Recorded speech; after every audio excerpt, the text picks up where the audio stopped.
नाजरीन को मेरा सलाम पहुँचे। मैं हूँ वाहिद नसीम और आप देख रहे हैं फोर्थ व्यू।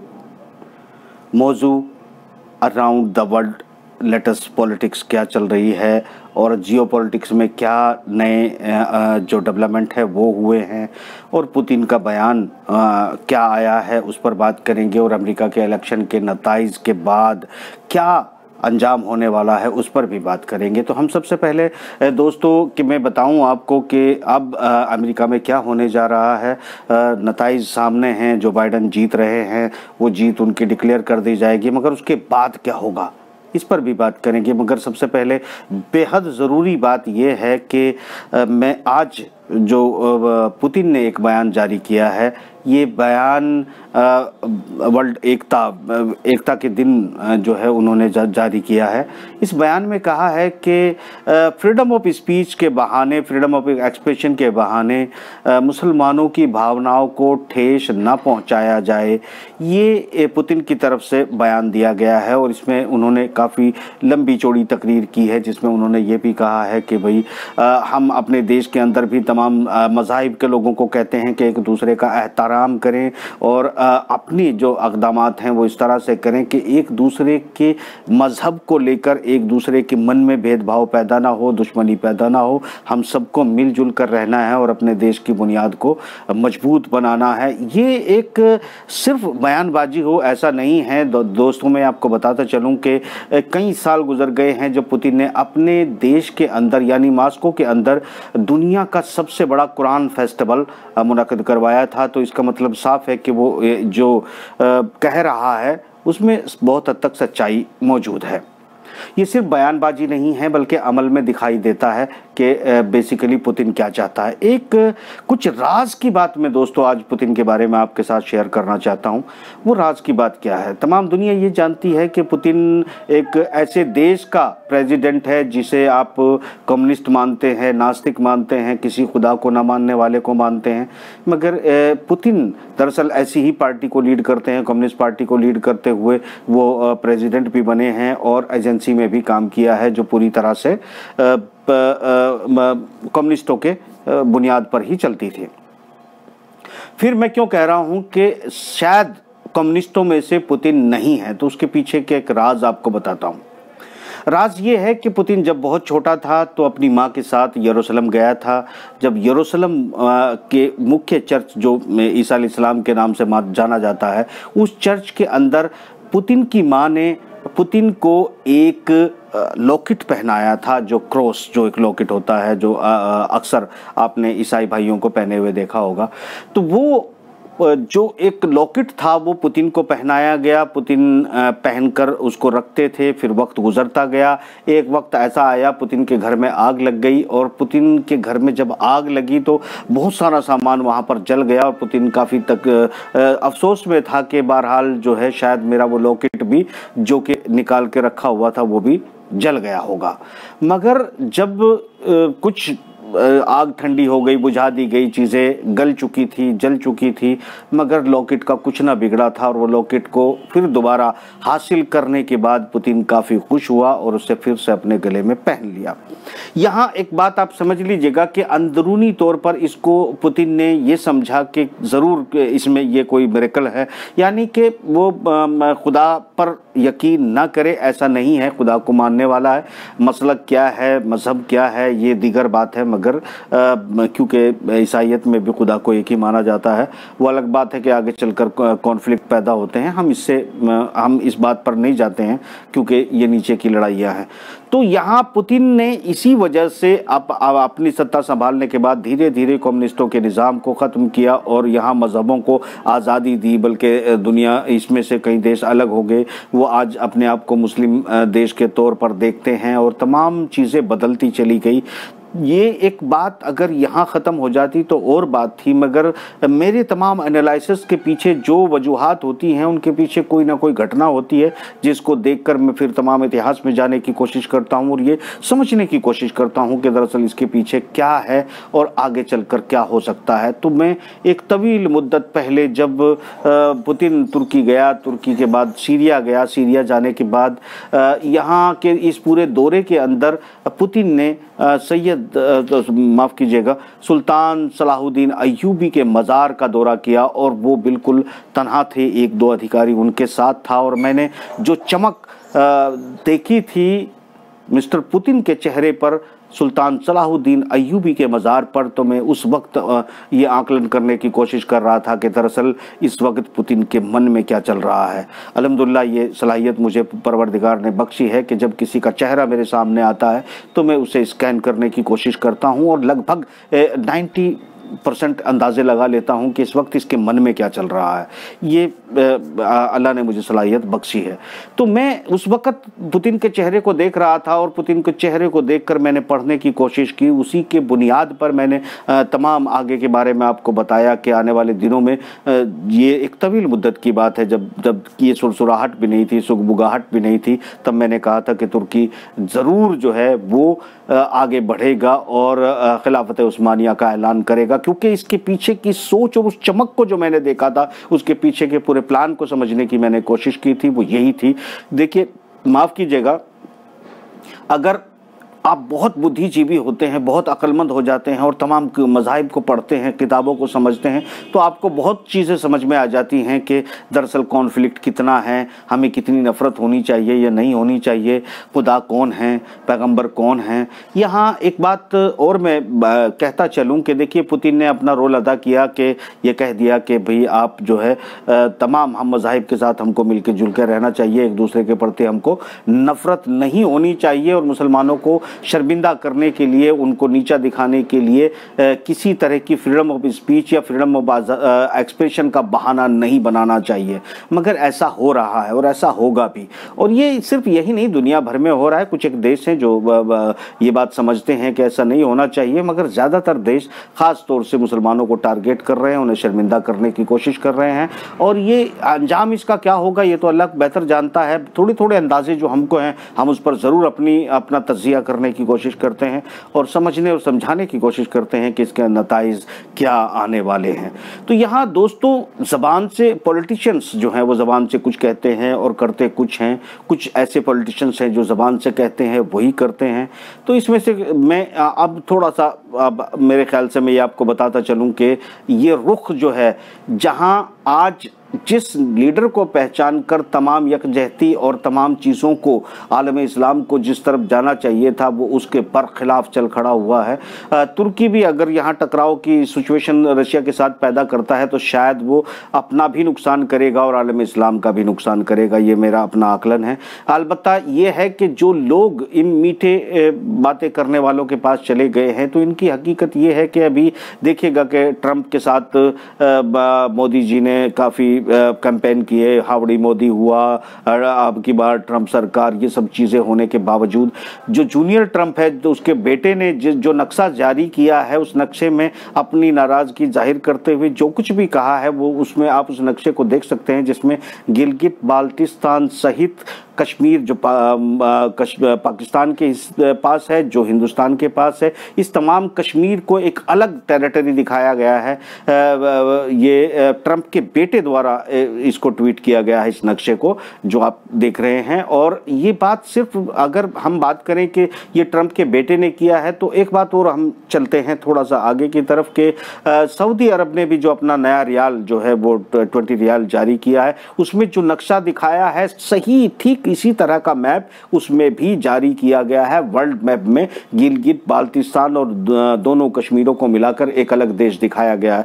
तो हमें ये सोचने की ज़रूरत है कि जो नेताओं की बयानबाजियां हैं ये चलती रहती हैं, कहीं अंतर्राष्ट्रीय लेवल पर कोई सेटलमेंट हो चुका है, कोई गेम खेला जा चुका है जिसमें ये तय हो चुका है कि अंतर्राष्ट्रीय, क्योंकि दो अलग अलग देश, जिसमें एक अमेरिका है, दूसरा सऊदी अरब है, यहाँ कुछ ऐसा कोई गेम इसके पीछे प्ले हो रहा है कि जिसमें सेट किया गया है कि गिलगित बाल्टिस्तान सहित कश्मीर को आज़ाद करवा दिया जाएगा, या फिर अलग टेरिटरी होगी, या फिर अमेरिकन फोर्सेस या इजरायली फोर्सेस यहाँ आकर बैठ जाएगी और इसको एक आज़ाद टेरिटरी घोषित करेगी। अगर ऐसा नहीं है तो भारत सरकार को, नरेंद्र मोदी जी को और तमाम इनके जो जितने भी अमला है उसको एतराज़ इस पर जाहिर करना चाहिए, सऊदी अरब के खिलाफ भी और ट्रंप अमेरिका के खिलाफ भी इस बात पर जो है एहतजाज होना चाहिए, एतराज़ होना चाहिए, आवाज़ बुलंद होनी चाहिए। अगर नहीं हो रही है तो क्या इसको हम किसी सेटिंग का हिस्सा मान सकते सकते हैं, तो ये भी हमें देखना पड़ेगा। चलिए खैर, ये मेरा मतलब था यहाँ सूचना आप लोगों तक पहुँचाना, तो ये सूचना मैंने आपको पहुँचा दी है।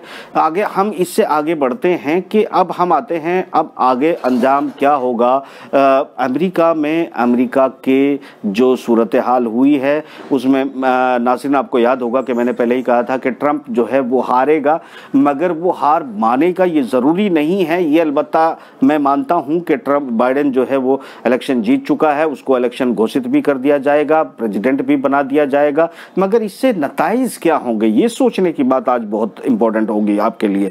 तो मैं आपको यहाँ ये बता दूँ कि जिस तरीके से हथियार खरीदे गए हैं अमेरिका के गोरों द्वारा, एक ख़ास जो अपने आप को अमेरिकन मानते हैं, वो एक ख़ास तबका जो आपको सुपर मानता है, जिनकी वजह से यहाँ पर जो है वो कालों पर जुल्म भी होते रहे हैं। यानी अभी आप देखने को मिलेगा कि धीरे धीरे ये नफरत बढ़ती चली जाएगी, और अगर ट्रंप इसको कोर्ट में लेके जाते हैं, सुप्रीम कोर्ट में लेके जाते हैं, नताइज जो है वो कोर्ट के जरिए बाइडेन को प्रेसिडेंट बनना पड़ता है। इस दौरान अगर ट्रंप जरा भी अपने लोगों का आह्वान करते हैं और अगर यहाँ थोड़े भी दंगे हो जाते हैं, तो ये थोड़ी चिंगारी बहुत बड़ी चिंगारी में धीरे धीरे करके सुलगती रहेगी, बदलती रहेगी, और अमेरिका के लोगों में आपस में फूट पड़ना शुरू हो जाएगी। एक स्टेट दूसरे स्टेट की मुखालफत में उतर आएगा, कुछ लोग एक दूसरे की दुश्मनी में दिखाई देंगे। जो गेम इन्होंने दुनिया भर में खेला है वो गेम आपको अमेरिका के अंदर भी दिखाई देने लगेगा, अमेरिका के लोग ही एक दूसरे से टकराने लगेंगे। तो आजकल जो सूरत हाल हमको अमेरिका की नज़र आ रही है, तो मेरा मानना साफ तौर पर यह है कि अमेरिका के लिए अच्छे संकेत नहीं है। अमेरिका की मईशत ख़राब होगी, अमेरिका की सूरत बिगड़ेगी, और जो इंटरनल पोजीशन है वो काफ़ी बिगड़ती चली जाएगी। मईशत के साथ में लोग, ये अलबत्ता ये सही है कि जो बाइडेन आएंगे तो उन्होंने कहा है कि वो दुनिया के साथ फिर से पिछली सरकारों की तरह तालमेल बिठाने की कोशिश करेंगे। वो पेरिस समझौते को भी, एनवायरनमेंट समझौते को भी बहाल करेंगे, और अगर वो ईरान के साथ भी जो ट्रीटी हुई थी ओबामा के दौर में, शायद उसको भी रिवाइज करने की अगर कोशिश करेंगे। हालांकि हथियारों की बेचने की परमिशन ऑलरेडी ईरान को हो चुकी है। नई सैंक्शन अगर नहीं लगाई जाती है तो इसमें यह भी एक डेवलपमेंट है कि ईरान का रियाल जो है वो आज ईरान की करेंसी 20% इंक्रीज की है बाइडेन की जीत की खबर आने के बाद। तो इसका मतलब ये संदेश दिया जा सकता है या माना जा सकता है कि आने वाले दिनों में ईरान के साथ जो है वो तनाव कम होगा। ये तो सही है कि ईरान के साथ तनाव कम होगा, मगर क्या ये खाड़ी के देशों में बाकी जगह भी तनाव कम होगा? अलबत्ता यहाँ मुझे बिल्कुल ऐसा नज़र नहीं आता कि खाड़ी के देशों में तनाव कम होगा। मेरा ये मानना है कि जैसे कि मैं अपने कई प्रोग्राम के अंदर बता चुका हूँ, बहुत पहले भी बता चुका था कि दुनिया फ्यूल जो इकोनॉमी है, जो तेल के ऊपर इकोनॉमी चलती है, उसको डिस्ट्रॉय करने की, उससे बाहर निकलने की कोशिश कर रही है। उसी के लिए जो है दुनिया भर में लॉकडाउन हो रहे हैं, उसी के लिए दुनिया को रीसेट की जा रही है। इसी के लिए जो तेल के प्लेयर्स थे वो जानते हैं कि अब तेल निकालने में और तेल बेचने में हमको इतना मुनाफा नहीं हो पाएगा, और जो हम खर्च करते हैं उतना ही रिकवर कर लें, ये अपने आप में बड़ी बात होगी। अरब ममालिक भी ये बात अच्छे से समझ चुके हैं। इसलिए व्यापार की दुनिया में वो अपने आप को जो है वो डेवलप करने की कोशिश करेंगे, और इससे पश्चिमी जगत से इस्लाम को, इस्लाम की नीतियों के आधार पर जिस तरह मुस्लिम जगत चलता रहा था, ख़ास तौर से अरबी जगत चलता रहा था कि हर चीज़ इस्लाम के नाम पर होती थी, हर बात इस्लाम के नाम पर होती थी, मीटिंगें OIC की होती थी और सब कुछ इस्लाम के नाम पर किया जाता था। इस्लाम को एक बालाए ताक गठड़ी बांध कर रख दिया जाएगा, उसको कभी वक्त पड़ा तो उठाया जाएगा।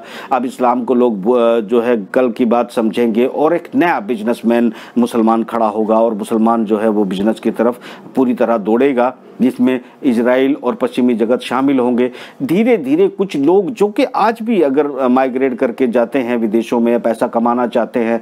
इवन मैं दोस्तों आपको यहाँ भी बता दूं कि आप ये समझते हो कि अगर बादशाहत के बदलने के बाद जनता नहीं बदलेगी, आवाम नहीं बदलेगी, मैं इस किसी गलत फहमी का शिकार नहीं हूँ। अलबत्ता कुछ % लोग ज़रूर जो है वो अपने ईमान पर कायम रहेंगे, मगर ज़्यादातर आप देखते हैं कि हम ही लोगों के बीच में से अमेरिका, इजराइल ने जब जब उनको आतंकवादियों की ज़रूरत पड़ी है, किसी भी नाम से, वो मुसलमानों के बीच में से ही चुने हैं, उनको मोटी कीमतें दी हैं और मोटे रकमें दे के उनको किसी न किसी टूल की तरह इस्तेमाल किया गया है, मुसलमानों के खिलाफ इस्तेमाल किया गया है। तो मुसलमानों के अंदर से वो लोग या दुनिया की किसी भी कम्युनिटी के अंदर से उन लोगों को चुनकर बाहर निकालना बहुत मुश्किल काम नहीं होता, जिनको एक आप उनकी कीमत दें, उनके मनचाही कीमत देने के बाद जो मर्जी आए आप करा लीजिए, चाहे आप किसी तरह के धार्मिक गैर धार्मिक काम को सही ठहरावा लीजिए या फिर सही काम को गलत करवा लीजिए। ये सारी चीज़ें बहुत आसान है दुनिया में।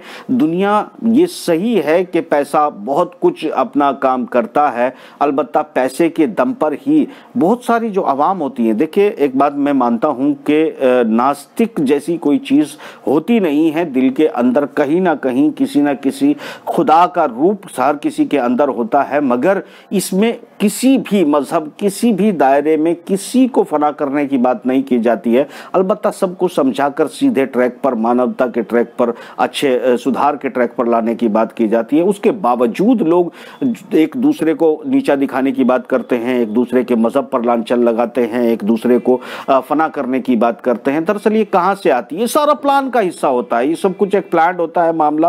प्लान के जरिए इसी तरह के धर्म गुरुओं को, हर मजहब के हर धर्म के धर्म गुरुओं का इस्तेमाल किया जाता है। वो आकर इस पीछे करते हैं। आम जनता को लगता है शायद ये कोई धर्म का हिस्सा है, और धर्म के हिस्से के नाम पर आप भारत सहित तमाम दुनिया के देशों में इस तरह की कार्रवाई देख सकते हैं।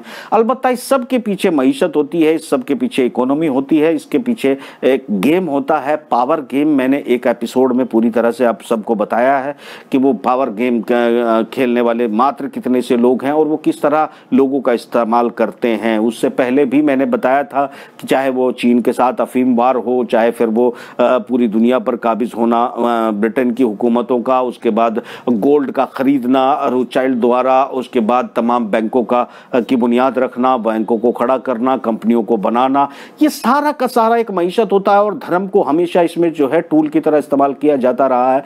अलबत्ता ये सही बात है कि देखिए एक बात मैं आपको एक बात यहाँ कहना चाहूँगा दोस्तों, जो आपको बहुत ही ठंडे दिमाग से आज सोचने की ज़रूरत पड़ेगी।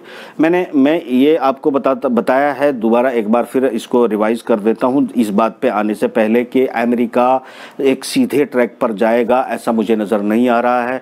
मेरा मानना बहुत स्पष्ट है कि आने वाले दिनों में अमेरिकी समाज के अंदर फूट पड़ेगी। ये गेम जो है ऑलरेडी खेला जा चुका है और ये गेम एग्जीक्यूट होगा। इस गेम को किसने खेला, क्यों खेला, कब खेला, इस पर हम फिर से बात करेंगे। इस बात को अभी यही रहने देते हैं। पहले ये तमाशा हमारा देखना ज़रूरी है कि वहाँ जो अमेरिकन पॉपुलेशन है वो समाज कैसे बढ़ता हुआ आपको नज़र आता है, क्राइम की रेटिंग किस तरह बढ़ती है, वहाँ जो सूरत हाल है वो किस तरह नक्शे चेंज होते हैं, ये अभी आपको देखने को मिलेगा ज़रूर आगे के वक्त में। अलबत्ता यहाँ जो बाइडन ज़रूर मुस्लिमों के साथ खड़े होते हुए नज़र आएंगे, वो धर्म और जाति जैसी चीज़ों में से बाहर निकलते हुए नज़र आएंगे, दुनिया के साथ अपनी साठगांठ बनाते हुए दिखाई देंगे। मगर मेरा ये मानना है कि जिस तरीके से ट्रंप भारत के साथ अच्छे संबंध होते हुए भी भारत पर तंज करने से, गंदा या गलीज बताने से बाज नहीं आए और नक्शे भेज दिखाने से बाज नहीं आए, इसी तरह आने वाले दिनों में जो बाइडन भी अच्छी संबंध दिखाने की बात की जाएगी। मगर यहाँ पर मैं युद्ध को शांत होते हुए नज़र नहीं देख रहा हूँ, चूँकि वो पूरे गेमलर्स जो हैं उनका जो गेम है मैं आपको बता चुका हूँ, हथियारों को बेचना उनका गेम होता है और करेंसियों के गेम को भी आगे बढ़ाना और उनके गेम के उतार चढ़ाव में मुनाफे कमाना उनका गेम होता है। उनके लिए हम चिकन बटर से ज़्यादा कुछ भी नहीं होते हैं। अलबत्ता जो बात मैं कहने जा रहा था वो उस पर हम वापस लौट आते हैं। तो देखिए दोस्तों, मैं आपको यहाँ ये कहना चाहता हूँ कि हम अगर मान लिया हम मुसलमान हैं, हमको बिल्कुल एतराज़ होना चाहिए और हमको एतराज़ है कि कोई हुज़ूर पाक सल्लल्लाहु अलैहि वसल्लम का कार्टून बनाए, हम उसको कभी माफ़ नहीं कर सकते। मगर एक बात को आप जो है एक थोड़ा ठंडे दिमाग में आप अपने जहन में डालिएगा।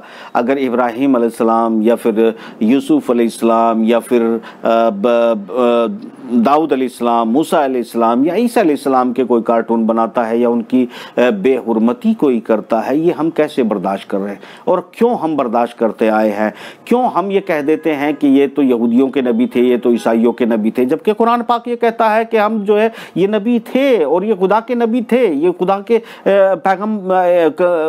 पैगाम लेकर आए थे, खुदा के दीन को इन्होंने फैलाया। और हमने सिर्फ इनको जो है इसलिए दूसरों का समझ लेते हैं कि आप मूसा अलैहिस्सलाम को या ईसा अलैहिस्सलाम को या दाऊद अलैहिस्सलाम के साथ वो जो भी करें वो ये कार्टून बनाती है। अगर इस पर हमें एतराज़ क्यों नहीं हुआ? क्योंकि इस पर एतराज़ करने की जिम्मेदारी हम यहूदियों पर छोड़ देते हैं, ईसाइयों पर छोड़ देते हैं। क्योंकि ईसा अलैहिस्सलाम क्या नबी नहीं थे? क्या मूसा अलैहिस्सलाम नबी नहीं थे? क्या दाऊद अलैहिस्सलाम नबी नहीं थे?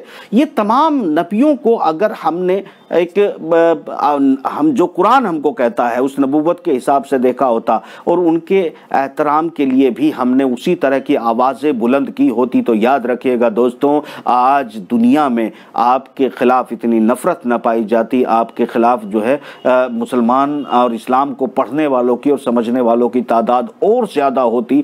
मगर एक षड्यंत्र के तहत आप लोग जो है अपने आप को किनारा कर गए। आप लोग ये कहे कि ईसा अलैहिस्सलाम को तो ठीक है, देखें ईसाई उनको जो देखना है, मूसा अलैहिस्सलाम दाऊद अलैहिस्सलाम को तो देखें यहूदी उनको जिनको जो देखना है, जर्जीस अलैहिस्सलाम को तो देखें पारसी उनको जिनको देखना है। ये सब रवैया आखिर आपने अपनाया क्यों? आखिर क्यों आपने? क्योंकि आप कहते हैं, आप देखिए, बहुत गुस्ताखी माफ़ करें अगर मैं गलत हूं तो मुझे करेक्ट करने की कोशिश करें, क्योंकि हम कुरान में हमको परवरदिगार कहता है कि हम ईमान लाए हुजूर पाक सल्लल्लाहु अलैहि वसल्लम के नबी होने पर, कुरान के सही सच होने पर और इससे पहले के सहीफ़ों पर और अंबिया इकराम पर। तो ये सब कुछ हम ईमान लाए इन सब पर, और हम इनको दरकिनार करके कहें कि चलो तुम यहूदी के हुए, तुम ईसाइयों के हुए, तुम गैर पारसियों के हुए। ये रवैया आपको अपनाने के लिए किसने कहा? ये नफरत पैदा करने का जो है आपको किसने तहिया दिया? आप में से बहुत से लोग ये कहेंगे हम नफरत तो नहीं करते, हम तो नबी मानते हैं, मगर तुम किताबों तक नबी मानते हैं। आपका दुनिया में अमल क्या है? आपका दुनिया में एक्ट क्या है उनके प्रति? आपने उसके उस एहतराम को किस किस जगह पर दिखाया है? आप तो अगर ईसा अलैहिस्सलाम का या मूसा अलैहिस्सलाम का कोई मामला होगा तो उसको भी आप दरकिनार कर देंगे और इसमें बहुत सारी दलील उठा लाएंगे। आखिरकार बहुत सारी दलील उठाने का काम, यानी कि तमाम ईसाई, तमाम दूसरे मज़ाहिब के लोग आपको कहेंगे नहीं, आपको शर्मिंदा करने, जैसे पुतिन ने आपको कहा है कि हम बिल्कुल किसी मज़ाहिब को की तौहीन नहीं होने देंगे और हम सब मिलकर रहेंगे, और ये मुसलमानों के खिलाफ उनको नीचा दिखाने का काम अगर फ्रीडम ऑफ स्पीच के नाम पर कोई करेगा तो हम इसका एतराज़ करेंगे।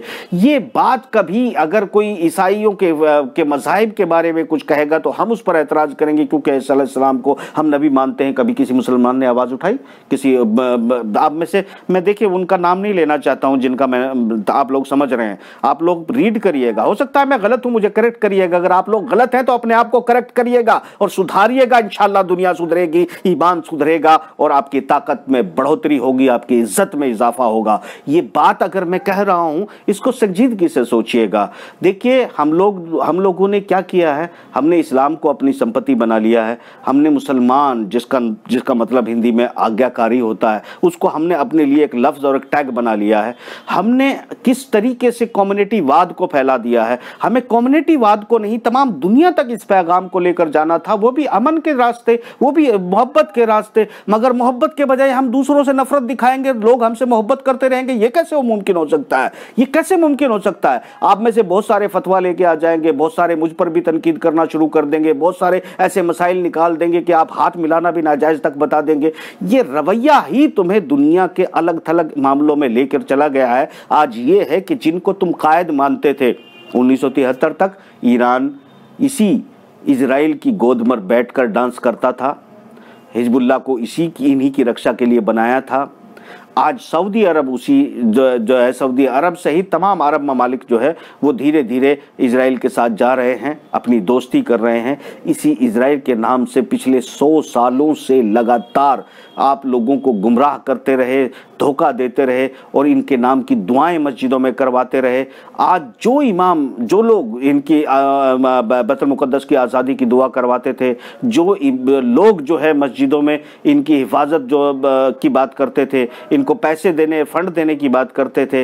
ये लगता था कि जो फ़लस्तीनी बैतुल मुक़द्दस की हिफाजत करते हैं, मस्जिद अक़सा में नमाज़ पढ़ते हैं और बैतुल मुक़द्दस के सामने अपनी जान कुर्बान करते हैं, उनका एहतराम आप लोग करते थे।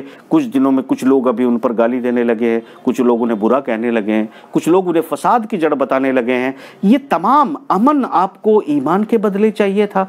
बहरहाल क्या वजह थी कि अगर आप आज दोस्ती की बात करते हैं, आप तमाम वो चीज़ें निकाल लाते हैं जहां आपको कहते हैं कि सब कुछ सही है और हमको ये सब कुछ दुनिया के साथ मिलजुल कर ही रहना चाहिए। कल कहाँ थी ये बातें? कल कहाँ था वो दिन जब आप 100 साल इस पूरी आलम इस्लाम के वापस लौटा सकते हैं कोई? क्या ये 100 साल आपने जो इनकी यहूदियों की दुश्मनी में निकलवाए हैं, इनको इनका 1% भी वापस दे सकते हो? दोस्तों, मैंने पहले से बताया है कि आपको एक षड्यंत्र के तहत किस तरह पीछे रखा गया, किस तरह आपको तमाम दलील देकर, किताबें दिखा दिखाकर झूठ बोला गया। बहरहाल मैं ये समझता हूँ कि आपको एक अच्छा डॉक्टर, अच्छा इंजीनियर, अच्छा कायद, अच्छा नेता, अच्छा लीडर होना चाहिए।